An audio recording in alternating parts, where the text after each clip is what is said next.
கர்த்தருடைய பரிசுத்த நாமத்துக்கு ஸ்தோத்திரமும் துதியும் கனமும் மகிமையும் எப்போதும் உண்டாகட்டும். இந்த நல்ல நாளை காண செய்த தேவாதி தேவனுக்கு கொடான கோடி ஸ்தோத்திரம். கர்த்தரின் மகிமை ஆத்தும ஆதாயம் சுவிசேஷ ஊழியத்தின் சார்பாக இன்றைய நாளுக்கான சில நிமிட தேவ செய்தி கேளுங்கள்.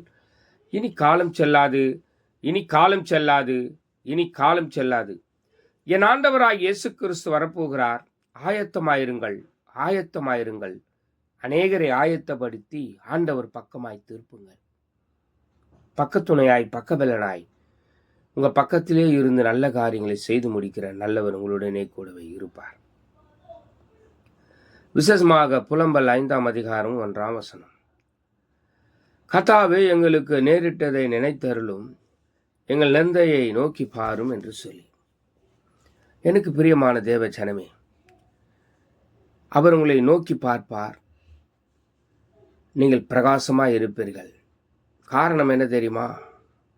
அவர் உங்களை நோக்கி பார்க்கிறது மாத்திரமல்ல, நீங்கள் அவரை நோக்கி பார்க்கிறதுனால் பிரகாசம் அடைவீர்கள்.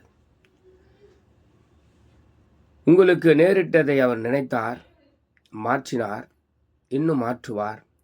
உங்களை தேற்றுவார், உங்களை அரவணைப்பார், உங்களை காப்பார், உங்களுடனே கூட பக்கத்துணையாய் இருப்பார். ஆக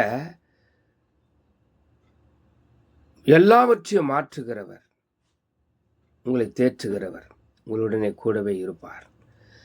உங்களை நினைப்பார், உங்களை நோக்கி பார்ப்பார். நீங்கள் வெட்கப்படுவதில்லை, உங்கள் முகங்கள் வெட்கப்படுவதில்லை. கர்த்தருடைய மகிமை உங்கள் மேலே இருக்கும். காரணம் என்ன தெரியுமா? அவர் நினைத்தருளினார், நோக்கி பார்த்தார். கர்த்தருடைய மகிமை உங்கள் மேலே இருந்தது, கர்த்தருடைய வல்லமை உங்கள் மேலே இருந்தது.